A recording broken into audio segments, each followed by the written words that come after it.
In this video, watch and listen to all the power hitting batting masterclasses I've filmed on the channel so far. And be sure to use the timecodes below to scrub through the video as you wish. Let's go.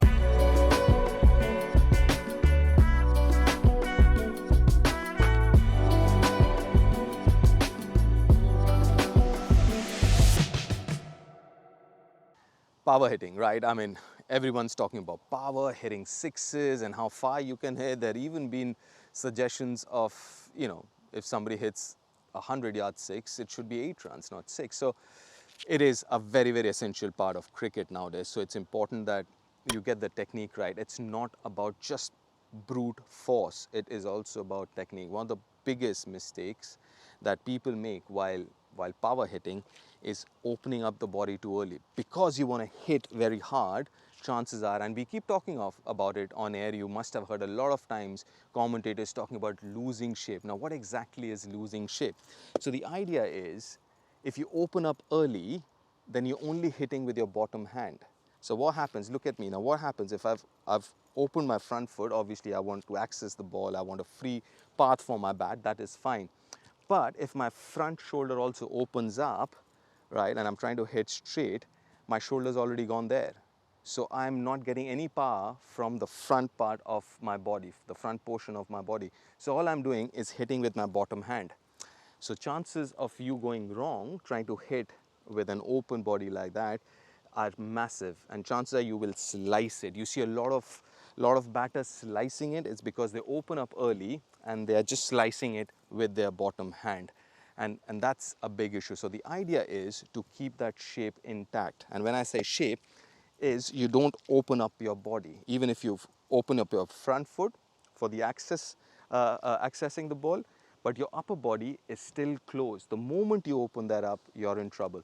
So keep that body closed. It's so much like baseball. You've seen a baseball batter, they don't open up when they hit those huge home runs. They keep it nice and side on. So what happens is then you're using your front portion of the body, your core muscle. Your core muscle is kind of now, it's coiled right now. And at the point of impact, it opens up and it uncoils. So you're using your front portion of the body, your core, and obviously your bottom hand as well, and the back side of your body, or the latter part of your body into the shot as well. So just make sure when you're practicing power hitting, you're not opening up too early, you're closed, your upper body is specially side on, and only at the point of impact will it open up for your bottom hand and your back foot to come through, or so you get more power. So just make sure that you keep that shape going. As I said, even though your front foot opens up and goes towards the leg side, your upper body is still closed. It doesn't open with that front foot. And if you really, really want to hit hard, just make sure your front foot as well, it doesn't open up like that. If you want to hit it straight, that is, not on the not behind square. If you're planning to hit cow's corner, mid on, mid off, or long on, long off, you keep it closed so your hips are closed as well. So moment this goes out, your front toe, your hips open as well. They tend to open. It'll be very difficult to keep your hips closed with a toe opening like that. So if you can, keep it closed so your hips are closed, you're still side on, and then at the point of impact, obviously you go.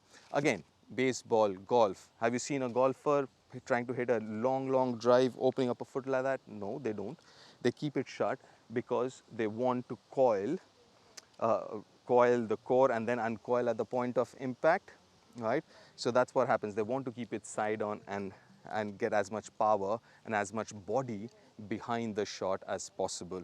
So the most important thing for power hitting is not losing your shape, as I mentioned, keeping it for as long as possible, and then kind of unraveling it or uncoiling it at the point of impact. Julian, we've got your son here to hand as well.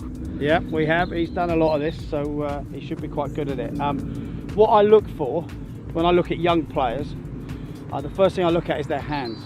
Right? If they can generate elite hands, as I call it. Now, elite hands are when you lift it up, you lift this bat up from there, that's it, gets it here, and you start to create a box from shoulder, elbow, hands, bat. Okay, so we'll start down here, but then when he loads up to hit the ball, that's what I'm looking for, that position there. Okay, that is elite hands. If you look at a lot of the Indians, they do it very naturally and they have that little wave at the top.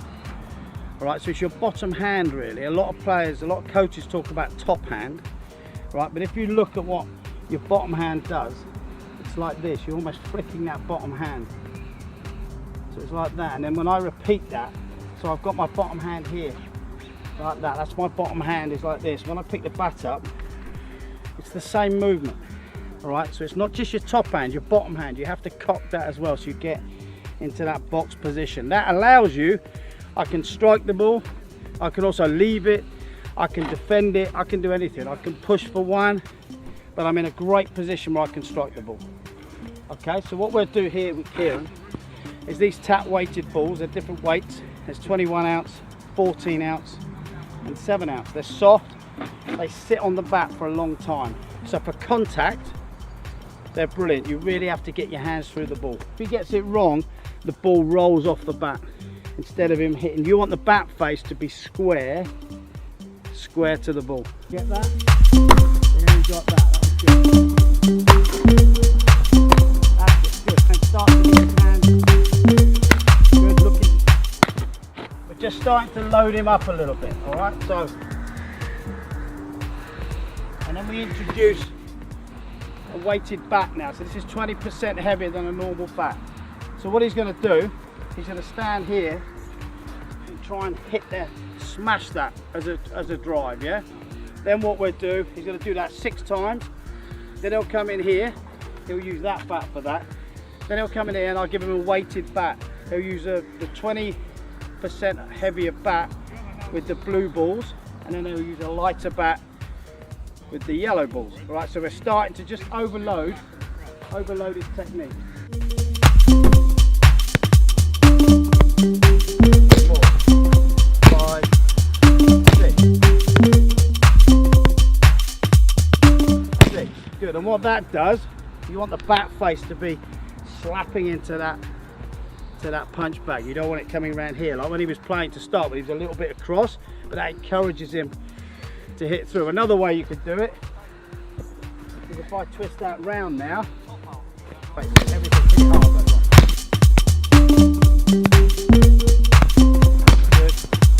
good. One more. Good. Okay, so because I turn this round, he's got to be a bit more precise with that. It's just loading him up a little bit. 3, 1. Good. Just loading his hands up with obviously the heavy bat and the heavy balls. Good. Yeah, through the ball, right. Good. One more. Good. Now use the other bat.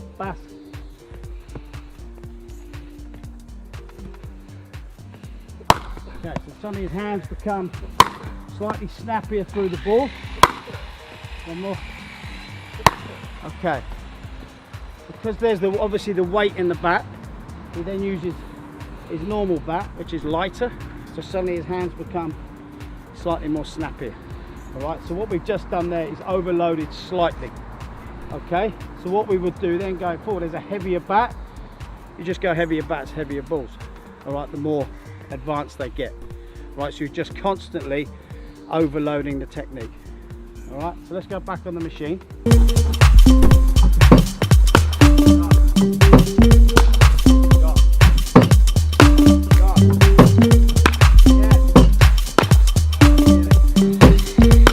There's that the phrase is power hitting, but the game, you have a power game, you have a skill game, you have a touch game.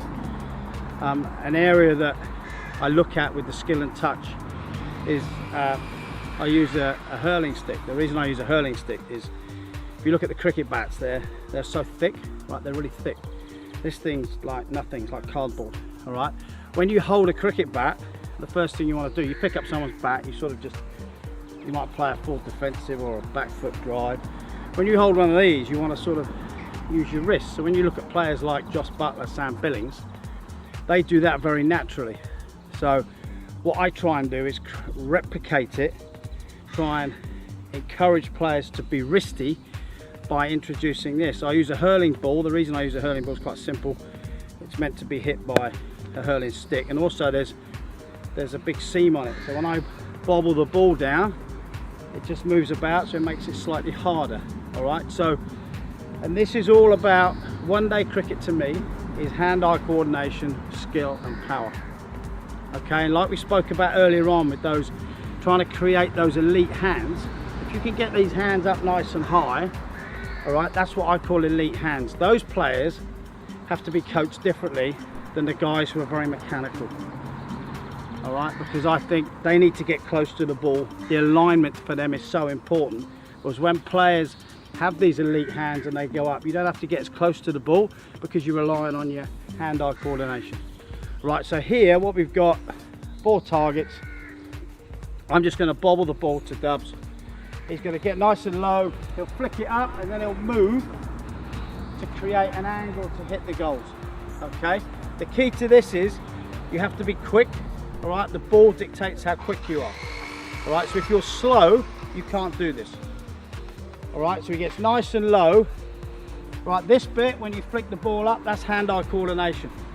Hand-eye coordination is skill, and then suddenly this bit now, it gets to batting when you're moving your feet and you're trying to create angles to hit the ball into gaps.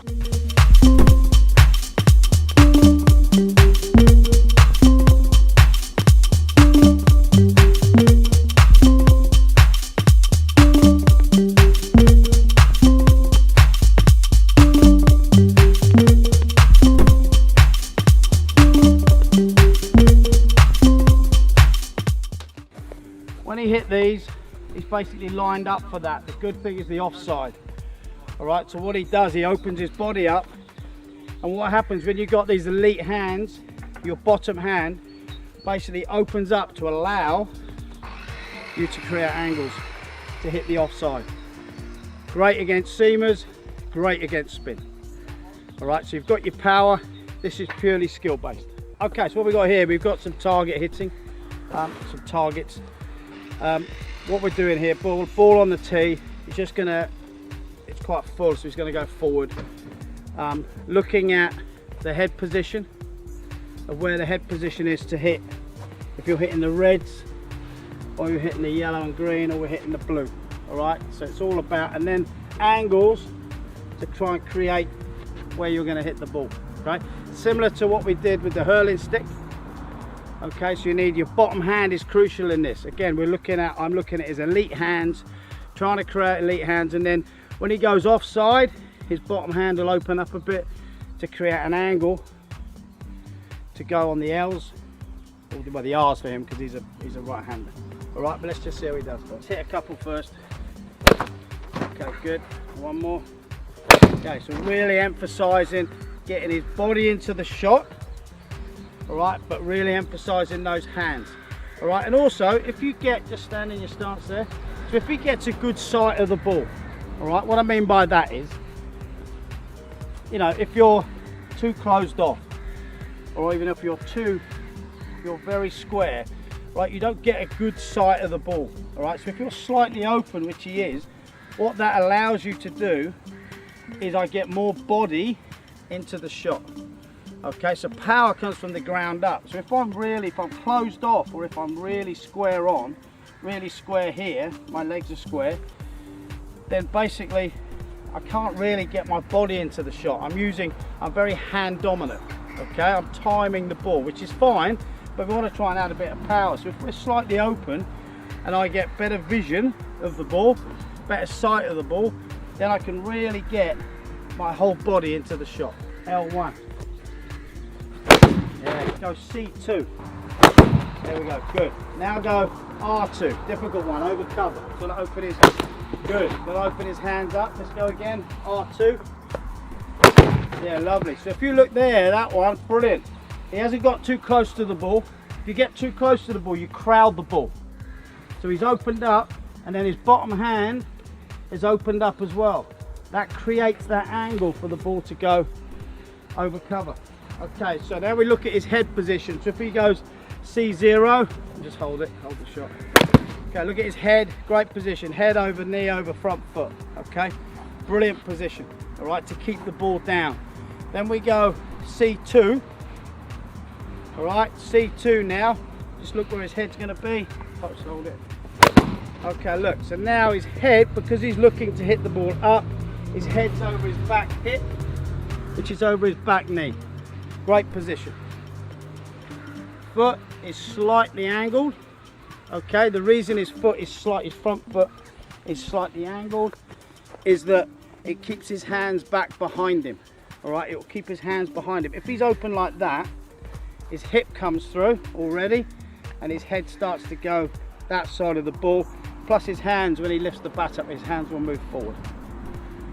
All right, so if we just get into that, just get into the position where you've just finished. So there, great position there. If he opens up, yeah, now it's harder to keep balance. He struggles there. All right, so that's why the front foot angle is very important, because it keeps your hands behind you. All right, and it allows your back leg, the power comes from your back leg, it allows that to drive into that front leg. L0. Good. There we go. C2. Now his head position is down. Good. Let's go R2. Yeah, good stuff. See, great position. Head over back hip, over back knee. Creates a positive impact on the ball. Where I mean positive, I mean aerial. Okay, now we're going to look at just back of a length, or a bit shorter. Okay, so we've gone full. Now we're going to go length ball. If you can hit a length ball, you can hit anything. All right, the key to hitting a length ball is hitting it early. Hitting the ball, let the ball come, but let it get the ball out in front of you.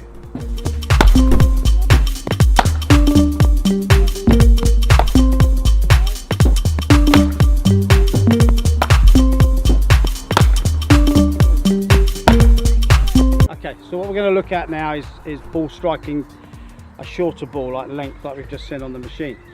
Okay, so what I do here is I've got a punch bag here with numbers on. So he will go, we'll do this as a warm-up first before we get into the overloading and everything. All right, with more weighted balls, weighted bats, and then I start to overload his back hip as well. All right, so with the warm-up here, he's going to hit 8 times. He's going to go 4, 3, 2, 1, 1, 2, 3, 4. All right, really emphasizing speed, power, but really looking at getting that bottom half engaged now, driving that back leg into his front leg.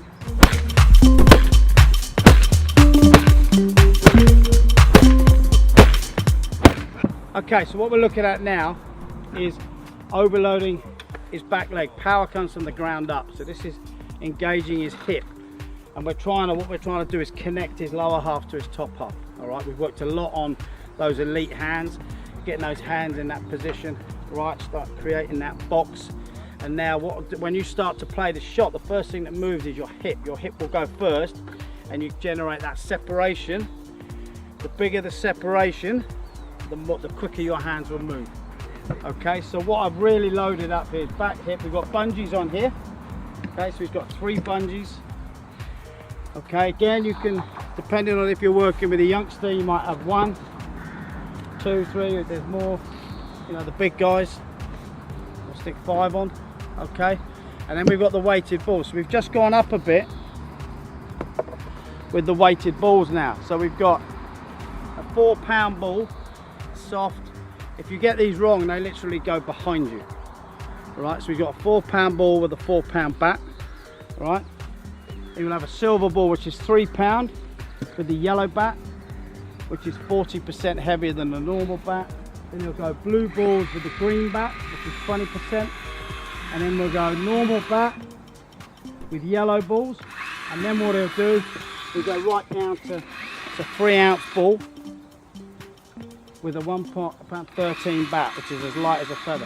When he gets to that, he'll take it off, take the bungee off, and then you'll see a big difference. His hands will really start to fly. Here we go. Good. Good. Step into the shot. Good. There you go. Brilliant. That's a good start. Right? Yellow back now. Good. Here we go. Bit lighter now. Good. Finish the shot with your hands. Good. That's it. Finish the shot. Good, one more. Brilliant, good. Let's go green back now. This is good. Lighter ball, lighter bat. His hands now start to get quicker. Good. Good. One more. Good. Okay, now your bat. So we're back now down to the 14-ounce ball. Good. His hands are quicker now. Good. Hit against that brace front leg. One more. Yeah, great shot. Now take it off.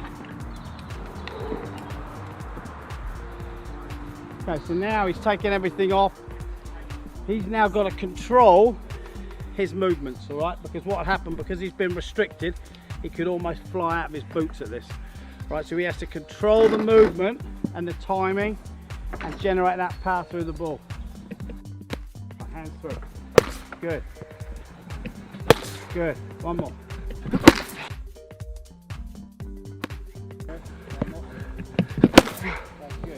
When you do this work, always finish with cricket balls with a normal bat, okay?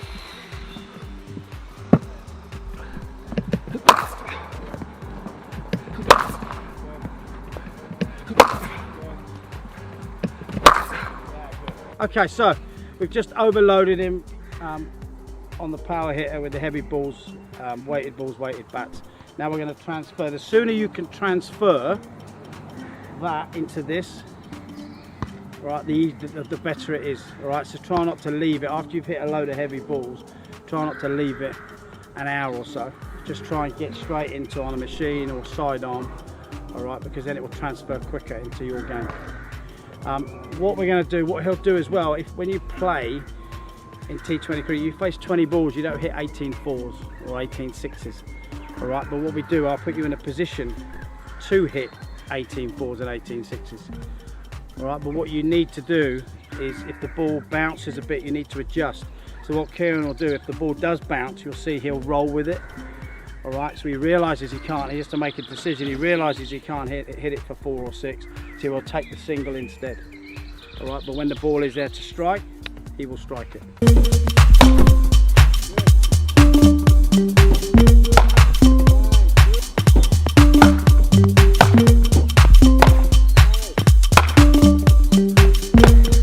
Okay, so for power hitting, I would widen my stance a little bit to create a bigger base, to create that power and stable base. We might be a little bit narrower in red ball cricket.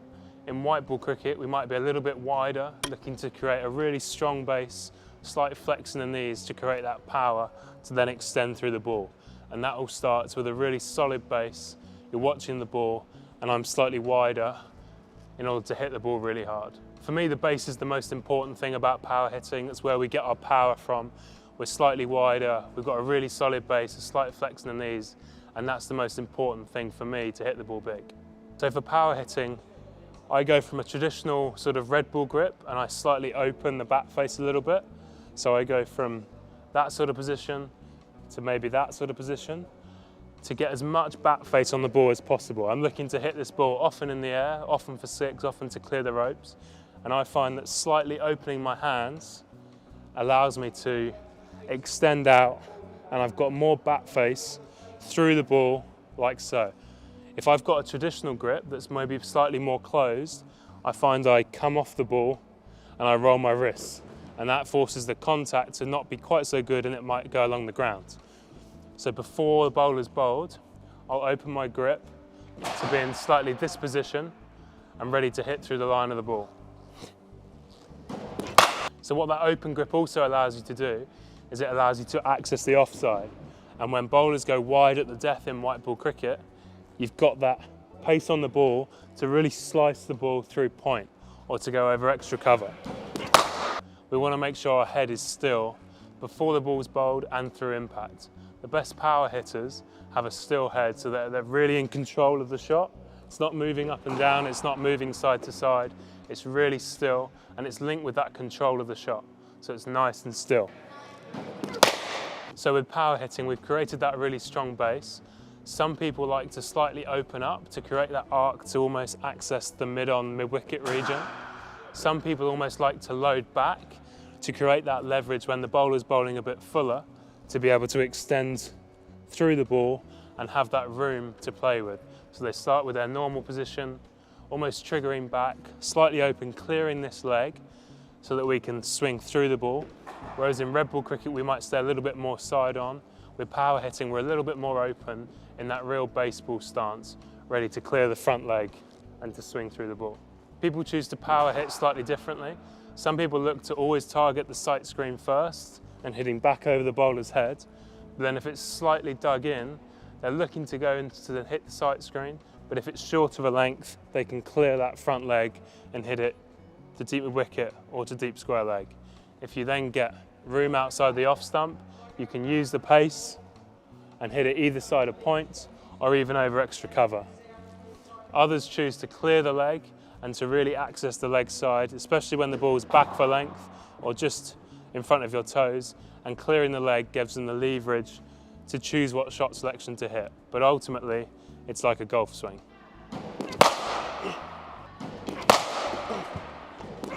So now we're going to integrate a bit of power hitting. You know, for me, obviously the game's progressing. You know, you're seeing a lot of people talking a lot more about power hitting. That's something obviously I try and incorporate into my game quite a bit.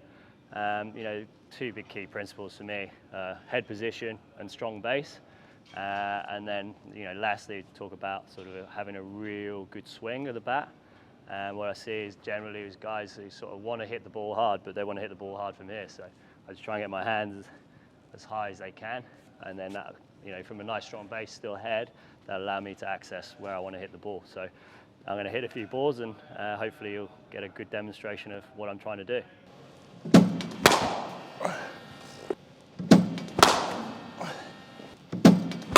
Oh, didn't watch the ball.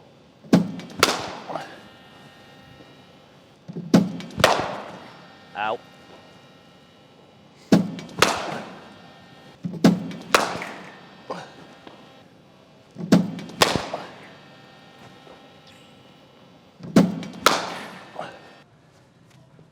Some good ones, some bad ones. Yes, obviously in that little hit there, a few you absolutely nailed, a few you came across.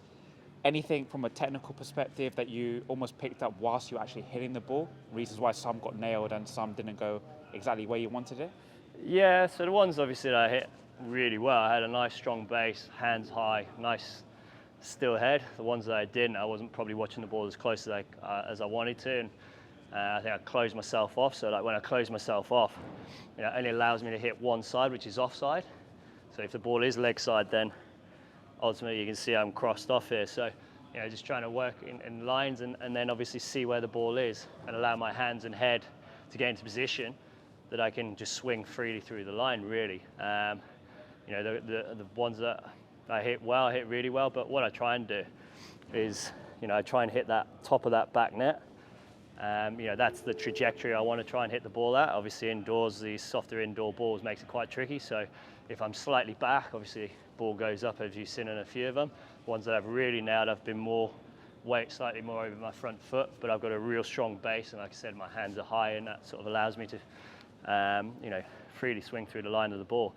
You know, I have my own sort of style. It's a little bit like a golf swing. Obviously that's something that I love playing. So yeah, there's sort of a little bit of batting and golf in the same.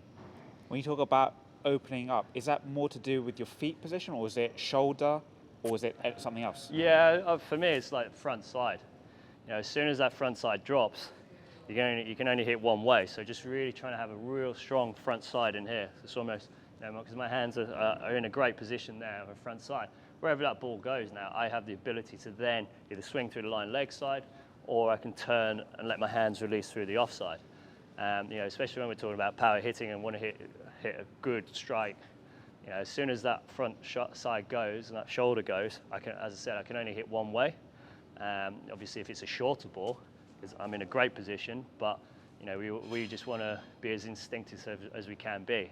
One of the big things to my batting when I play really well is I'm instinctive. So that allows me to then, you know, dictate where I want to hit the ball.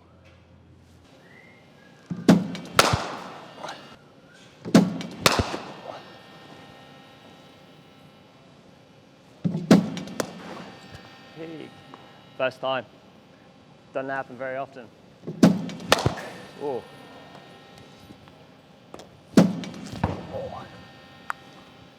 Ambitious. Try to swing way too hard. Right.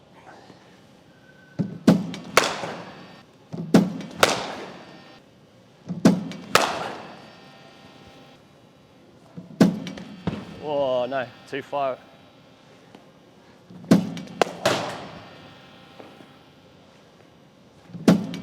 Oi. Get too far across.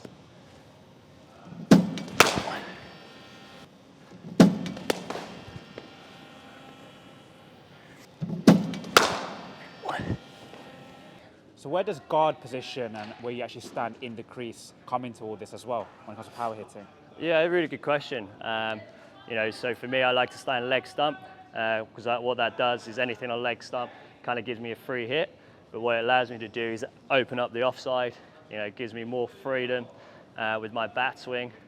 So yeah, you know, I like to stand more leg side, and then obviously I can then mix and match. If guys are going wide Yorkers or they're coming more at my feet, then I might go a bit more offside to open up the leg side. It's just kind of a bit of a cat and mouse game, really. So that's, you know, but as I said, I stand more leg side to try and open up the offside a little bit more. But as I said, obviously then if it comes leg side, I know it's probably going down the leg side, therefore, yeah, hopefully that should be a free hit. And when it comes to the trick shots, as they say, the scoop shot, do you almost pick it when it comes out the bowler's hand, or is it all premeditated? I think I also kind of premeditate. It's not really my forte, but it's something I practice quite a lot. You know, you see the likes of Josh playing it unbelievably well, having that ability to sort of play either the reverse scoop or the normal scoop over the keeper. You know, which is an incredible ability to have. You know, from my perspective, something I have to practice really hard. Obviously, I've got a few away there, but I've missed a few. So, you know, as I said, you know, my strongest shots are probably hitting more sort of from that sort of cover to mid-wicket areas, and then obviously, you know, for me, for example, if the guy's going hard length with one of those back or both of those up, can I potentially get it up and over? But, you know, my first and foremost, I think I can clear the ropes sort of from, as I said, cover to sort of mid-wicket. Hi, Delray here. Yeah, gonna have a net today. Been working on a few things. Been working on different things in my setup. You know, had a bit of a mess around sort of for the last month or so, and started to find something that's quite comfortable and's been working for me. You know, things with my hands and my head, and you know, keeping my balance and stuff. So yeah, gonna just have a white ball hit today, and hopefully strike a few well, and the things that I've been working on are going well. Nice dub, White. Good start, mate. Wee, well played. Oh no. Hands. Throw your head at it. Wait there. Nice. Hands are looking top drawer, big lad. Nice and tight. Really nice and tight. Yeah. So it means your alignment's bloody good. Maybe I felt I probably was too closed off before. Yeah, but you've opened up from the other day. Yeah. Which makes a big difference. Just a little bit though. Yeah, a little bit. I think you only have to go a little bit, but with the hands being where they are now, that obviously keeps you more side on. So it's just making sure that you're slightly open at the bottom. Yeah. Whee! Yes. Yes, mate. And like you say, after you've hit, you're so rock solid and still. There's none of that other movement from before. Yeah. Looks awesome. Yeah. Longer through the ball as well. That's that, like, longer through the ball.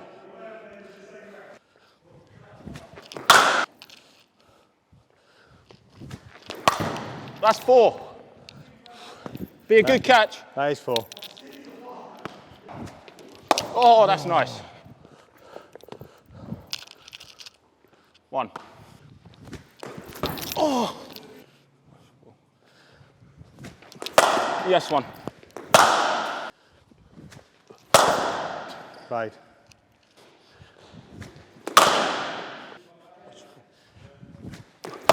Yes, mate. Really good. Really good.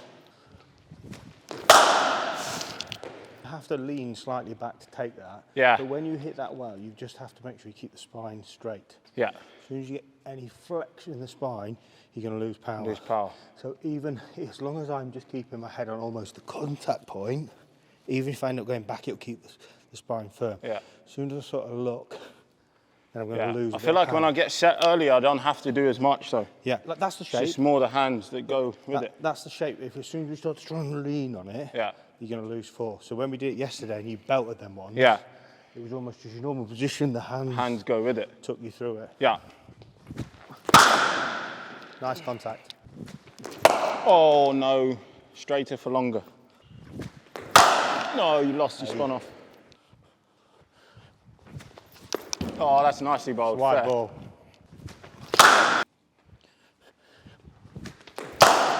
Nice. Wait there. Yes, mate. One. Yes. Get set early and wait for the ball. Wow. That is awesome. Hands as well. It's kept them so connected. Awesome, mate. One. One. One.